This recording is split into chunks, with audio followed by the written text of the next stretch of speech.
Hi guys, I'm Kat. I'm the river cruise expert here at Panache Cruises.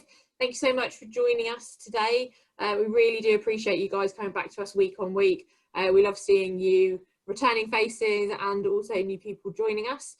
Today we have William back with us, our resident webinar host from Scenic. He is going to be speaking today about Russia, so the Volga sailing.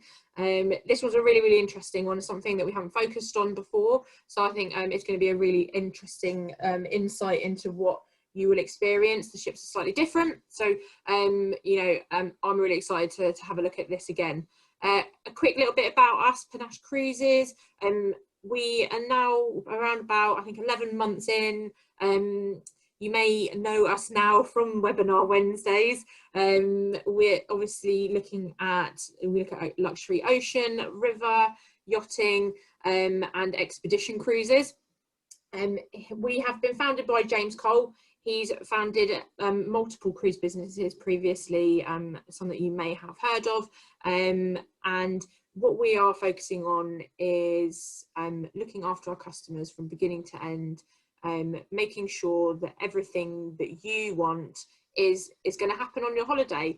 Nothing is too much trouble for us here at Panache Cruises. Like I said before, I'm the river cruise expert here. I've been on around about 20 different ships. I've been lucky enough to sail on a number of different cruise lines and either or visit the countries that these cruise lines go through. So anything that you have questions on after this, obviously you can come to me. At this point in time, we are still dealing with our good friend COVID-19. So obviously we will be talking about that. Scenic do have confidence messages. We're looking at low deposits for some cruise lines. We're looking at really good early booking offers as well, which I know Scenic do have at the moment. And also just your cruising with confidence, making sure you're safe on board. So what I will do is I will hand over to William in a second. As some of you may know, or if you're new to this, there is a little button at the bottom where you can send a chat, which could be a question that you may want to ask within the presentation, and I'll do my best to either ask William during it or at the end. I think we should be here, I think you said, William, around about 20-25 minutes, so not a really long one today, but anything you do want to ask, do let us know. And if we can't answer it now, we'll certainly answer it later. Okay. We'll be sailing again in the Douro at the end of July. Yes, we will. We're looking forward to that, getting back onto the rivers at the end of July. Yeah, so that's a good start. Quickly. Yeah. Okay. Right, well, guys, I'll hand you over to William now. He will take you on a trip down the Volga with Scenic. Thanks, Kat. And you can't see my image today. I don't know why, but anyway, you can hear me all right? Yep. Great. Thank you. So let's have a little look. I've done the Scenic Russia twice now, so and it's probably one of my best destinations. I say that to every destination, but it's probably one of my best, and I just absolutely loved it. The second one I did was with John Simpson from the BBC, the journalist, and we did a talk on the ship, and then we went to the Kremlin, and he talked about his interviews with President Putin, etc. So it was really interesting to see. And Russia is enormous. I lived in Australia for years, and that was big as well, but Russia is also an enormous country, and you really get a feel of it when you go with Scenic to Russia. So we are an Australian company. It's always good to know who you're traveling with, and we've been around for 36 years now, and it's privately owned by Glenn and Karen Maroney. So let's take the Scenic Route, and you'll see lots of these churches in Russia, the Orthodox churches. I really enjoyed it, like all the little onions on the roofs. And then you'll get to see Moscow was majestic. I just didn't know what to expect, but wow, what a city that was. So we'll talk a little bit about the Scenic story. I've just talked about that. We'll talk about some of the cruises, what it's like on the ship. And we have a wee special offer at the end for you. A little bit different in Russia, so you get beer, wine and soft drinks with your lunch and dinner. It's not fully inclusive all the time, but it's really reasonable when you're buying drinks on board. All your tours are included, your Scenic Free Choice, which they're called. All your enrich experiences, for example, we have a ballet performance in St. Petersburg, and that's included once again as well. So we don't In Russia, the ships all look very similar because you're not allowed to build a brand new ship in Russia. So we have taken advantage of working with a company there, and 95% ownership, and this is the Scenic Tsar. So it's 112 guests, 4 non-balcony suites on board, the rest are all balcony, and they're really very, very spacious indeed. So this is the reception area when you walk in. You've got an elevator there as well to take you to the different levels. There's a gym through that corridor as well, so you can keep fit. There's a doctor's area and everything as well. So this is the Panorama Barren Lounge. And when you walk in, this is what it looks like. There's got Wi-Fi included as well, and also your tipping. This is Anna at the bar. She was a barmaid when I was on twice now. She's lovely, always knew my drink. I have an orange juice, William. But anyway, and maybe a wee vodka as well. And that's a nice image further back. It's got a little shop as well at the back of the ship, or the back of the lounge. Restaurant is through there as well. You can buy those little Russian dolls too. I've got 3 in the house now. I just collect them. They're great. So there's Anna again. So drinks weren't too bad. Maybe €2.50 for a beer, €3, that type of thing. So it was really quite reasonable on board. And Crystal Dining is your main restaurant on the ship. So this is where they'll serve breakfast, lunch and dinner. Protocols obviously are going to change. There won't be any buffet services. Waitresses will be serving all the time. That's always good to know. And everyone smiles when they work for Scenic in Russia as well. And all the crew love it too. That's the captain's dinner. The captain was great. I took this picture when I was on the ship. And then he takes you up to the bridge, shows you around and how it all works and everything. And that's Diana down the bottom left, or near the bottom left with the uniform on. She's a tour director. She was fantastic. What a lady. Don't mess with Diana, but anyway, it was great fun. So this is what the balcony suites are looking like. So they're a little bit different looking from the European ships. The balconies are big. You get charge points in there. There's a mini bar in there as well, but it's not filled with drinks, so you can buy drinks and put them in there, etc.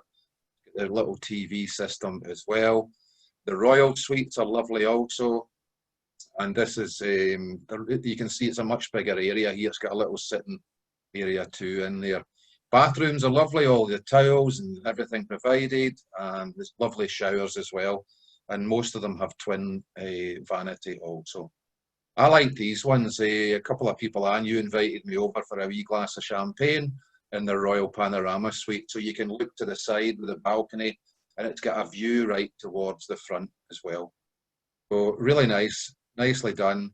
You get the sun deck upstairs also, so you can sit here and watch all that countryside going by. But you really get out into the heart of Russia here, and you see. I was waving at people. There was people fishing at the side of the river, and all sorts of things going on. It was really interesting to watch. You can have a wee drink up there as well. You'll see all these churches and everything go along. On-board lectures as well. I really enjoyed this because they teach you about the Cyrillic language, so you learn about the Russian alphabet, the Cyrillic alphabet. They help you with that. Talk about the politics, which I think is really important. If you're traveling to Russia, you can learn all about that as well.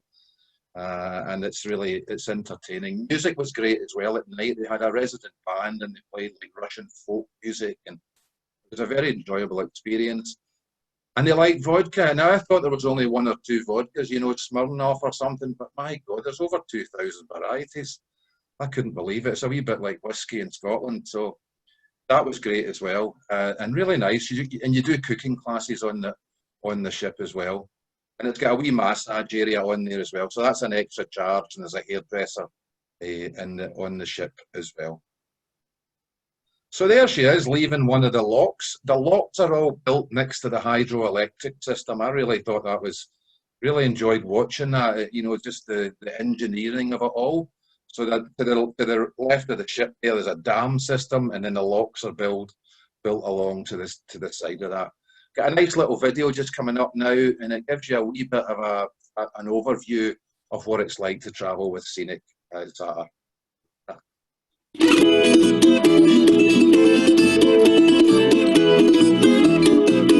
Now Our scenic journey set sail in Moscow and now lands us in one of Russia's oldest towns, Uglitch.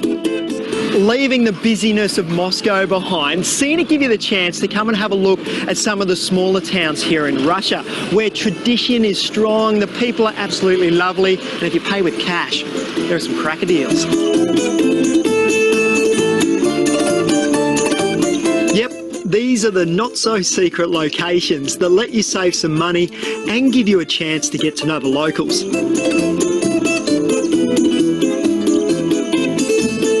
Do you love all the tourist boats coming in and all the tourists from around the world coming to visit you? I love all the tourists, you see, and we even just happy when we see foreigners, and they are, when I hear the words, oh, I have bought what I was looking for, you see, that is the best, best, yeah. This is the place to shop? Yeah, right. Very good, with Tatiana. Uglitch is a pretty town with a pretty dark history. This was where the son of the first Russian Tsar was murdered, and as you can imagine, started a pretty serious uproar. The Church of St. Dmitri is his legacy.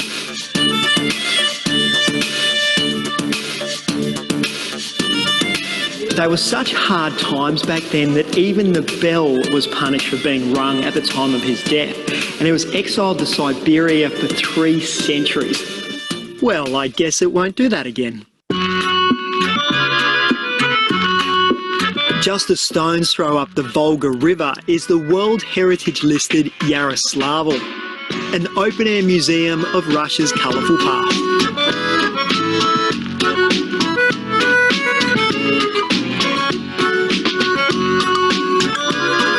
The history that surrounds some of these places you get to visit is absolutely incredible. I mean, Yaroslavl has just celebrated its 1000th birthday. The art frescoes in the Elijah Cathedral are some of the best preserved in Russia. And get this, it's only ever been washed once, but somehow it's kept its magic. Possibly a bit of divine intervention. This little town is named after Yaroslavl the Wise. Now, he was a very educated man, that's a given.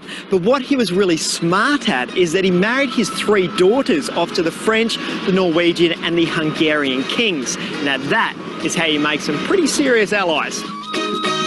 Allies that protect you and your town for centuries. While we're cruising between ports, Scenic give you the chance to try some of the more traditional crafts like Matryoshka dolls, and these are meant to be our masterpieces. Billy, yours is looking all right. Are you happy? Are you happy with that? Not as good as yours. I would be concerned I'm the only woman in this. No. No, you're not.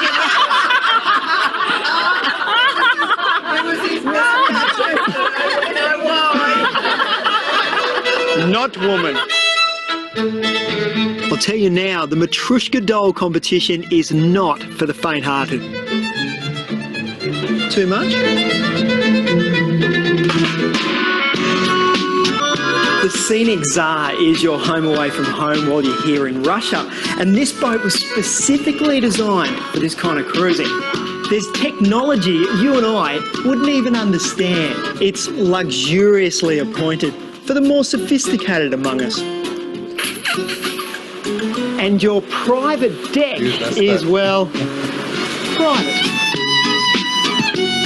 This is one of the newest vessels in Russia, so expect the best. Comfort is everything, and you can even check in on the captain to make sure it's smooth sailing all the way to St. Petersburg. Oh, sorry, excuse the balcony bit there, I forgot about that. Anyway, it's a good laugh. So, and it's very private in Russia because it's so spread out. So our most popular itinerary is Moscow, St. Petersburg, and it's called the Jewels of Russia.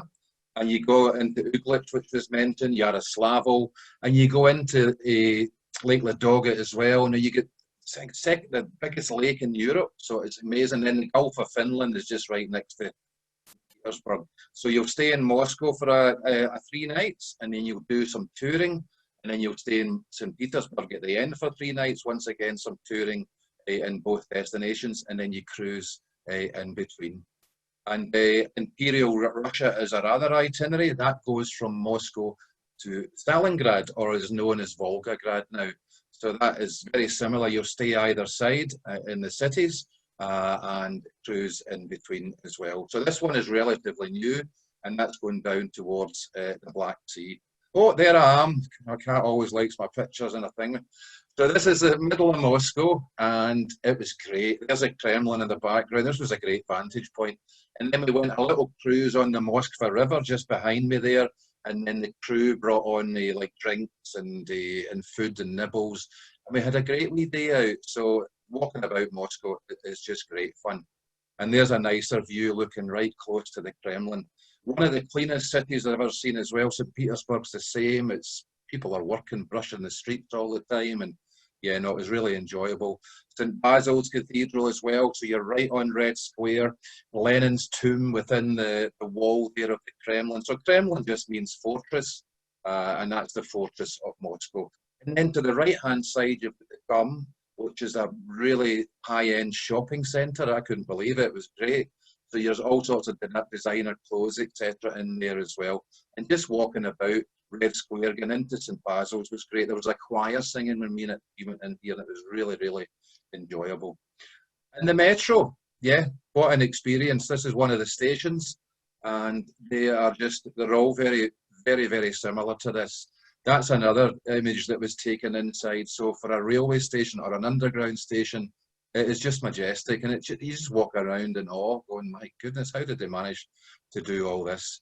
There's one of the trains coming through. You can see how clean it is. So what we do in Moscow is we take you into the underground system with a tour guide, and we'll do a couple of stations just to give you that experience. And then you go for a walk around. We went for a nice coffee afterwards, just walking around the streets. So really, really enjoyable. Another thing, when we arrived into Moscow, I could see these buildings. I thought, what is that? So there's 7 of these in Moscow, and they're called Stalin's 7 Sisters.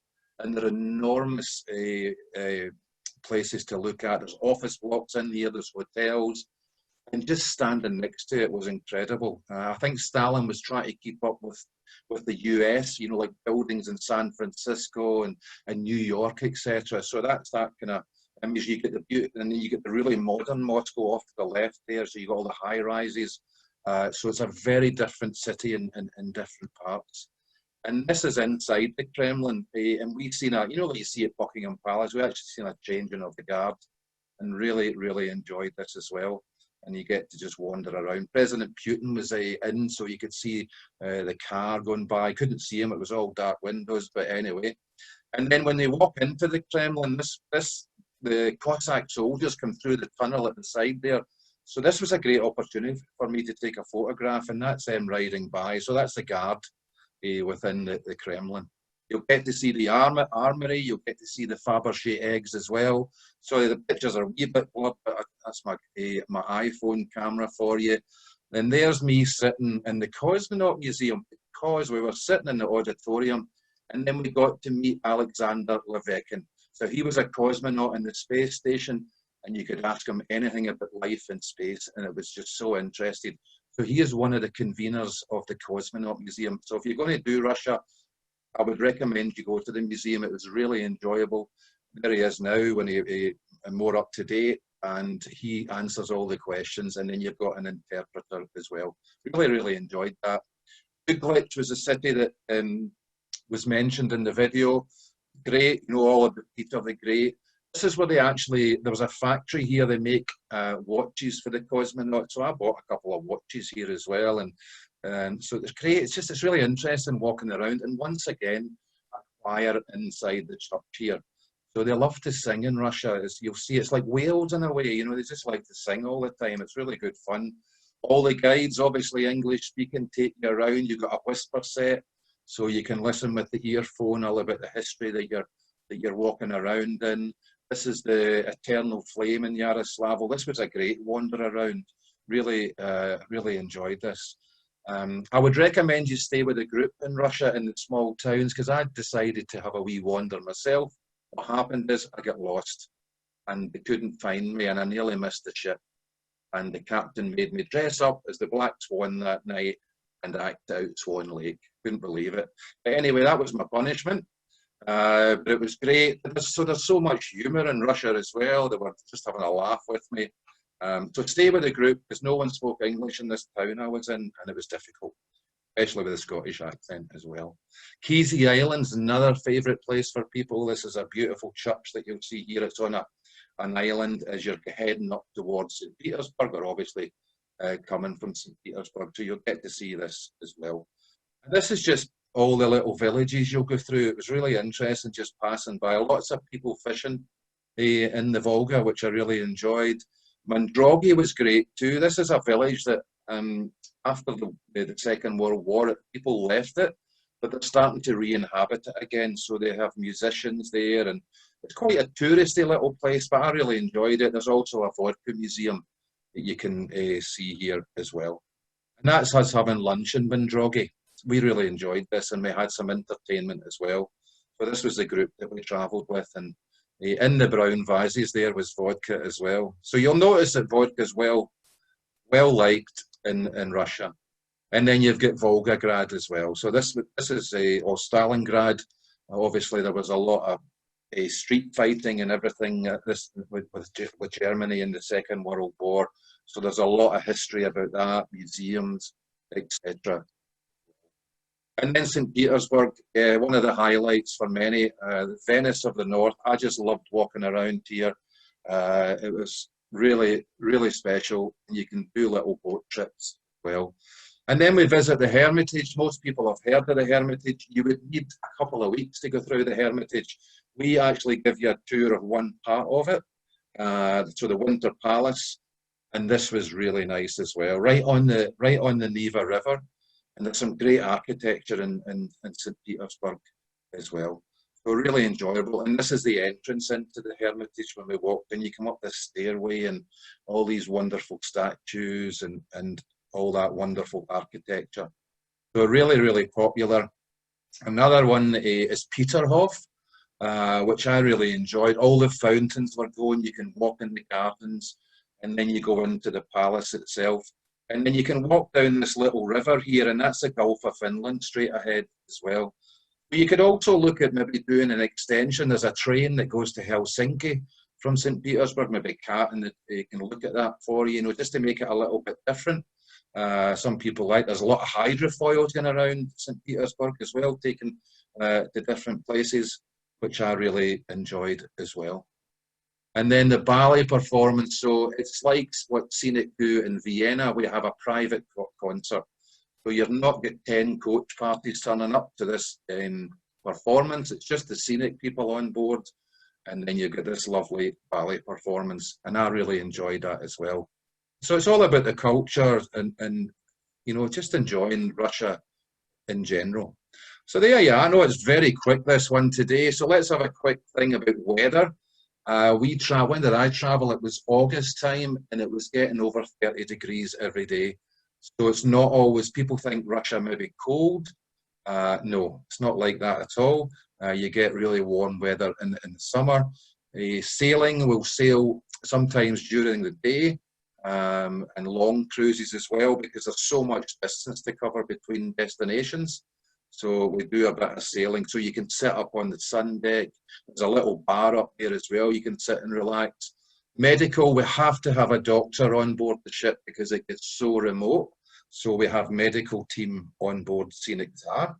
Currency is the ruble. So you can get that. I used the ATM in the bigger cities a couple of times. That was really quite easy to use. And they also don't mind US dollars, but they like nice, crisp, new notes. They don't like old tatty notes. So remember that as well. Laundry, you have to pay for your laundry, which is similar to a hotel. Clothing, as I said, it gets quite warm in the summer, so you've got to remember that. Nice, good boots or good walking shoes as well. One thing that you do need, it's different from a cruise ship and into St. Petersburg. You have to get a visa for Russia, so you can go to Edinburgh, the consulate, Manchester or London. I know it's a bit of a hassle, but it's just something that has to be done because you walk around on your own in Russia. It's different from a blocked tourist visa you get with the big cruise ships in St. Petersburg. But that makes it all the more interesting. So we'll give you the invitation letter. Kat will help you with that as well. And then you'll have to go to the consulate personally to apply for the visa. I enjoyed going to the consulate. I thought it was great fun in Edinburgh, just having a wee chat. So that was very quick. So sorry, Kat, it was a very quick one, that one, but it just gives, I hope it gives people a wee bit of an idea of what we do in Russia. As I said, one of my favourites, great people, great culture, great architecture as well. And we're also got super early birds on just now, so there's savings at the moment. We do door-to-door transfers, so within 75 miles of your house to the airport, so that's included as well. And it's all about health and safety. Obviously, we're not sailing yet in Russia, but Scenic across the whole fleet are putting protocols in place. We'll be doing testing, obviously masks, social distancing, all that will be in hand. So we're ready to sail. As I said, we're starting the Douro on the 30th of July with Scenic in Portugal. So I think that's a great start for us. The flights to Moscow were really, it's not too long either. Was it 4.5, 5 hours, something like that. I used British Airways. That was really easy. And then you get your transfer. The transfer is quite long to take you to the ship. But I enjoyed it. You get to see the city. You get to see what's around, the people living in their local houses, and where the ship's docked as well is interesting. You can walk. It's a little town, and I quite like walking around there as well. And we're offering another £250 per person off your cruise if you book within 7 days of today. So there you are, Kat. Yeah, it was a bit of a whirlwind, quick one, that one. Quickest one ever. It's all right. There you are. Still as good, still as informative as always. And there you go. There's your picture. Oh, you're looking great. There you are. Don't quite look like that now. I think that's a bit of an old picture. I hadn't been through quarantine before that picture was taken. But we've got, so as William had said, we know we've got these offers. And like I previously said before, Scenic do have some really great early bird offers at the moment as well that are combinable with the offers that we're giving away over the next couple of weeks. So what I will do is, if you've obviously been part of one of these webinars before, you'll receive an email afterwards thanking you for joining and just giving you a bit of an update on what is actually going to be available to you. And then if you do want to look at booking anything or you want a little bit more information, my details will be on the bottom. You can call me, you can email me, and I'll be free to speak to you, or any one of the team. If you call through on the main line number, we'll be more than happy to speak to you about it as well. Thank you very much, William. I really do appreciate your time when you come and talk to us. Again, really informative, loved it. And I hope that everyone else I don't know if there's any questions. I've never seen anything coming up. No, we've had a few questions about the visas, but that's been answered. Yep. A couple of questions about solo occupancy, but I think it does depend on the particular day. On what deals we've got, yep. Absolutely. Yep. So if you are looking at single occupancy, just come to me. I can look at specific dates that you may be interested in, and I can give you a live quote as and when you would like it. Okay. But again, William, thank you very much. Thank you. Thanks. Thank you for everyone who's joined, and hopefully we'll see you again soon on one of our other Wednesday webinars. Thank you. Bye. Thanks, Kat. Thanks, everyone. All the best. Prost for Dan, yeah. Prost.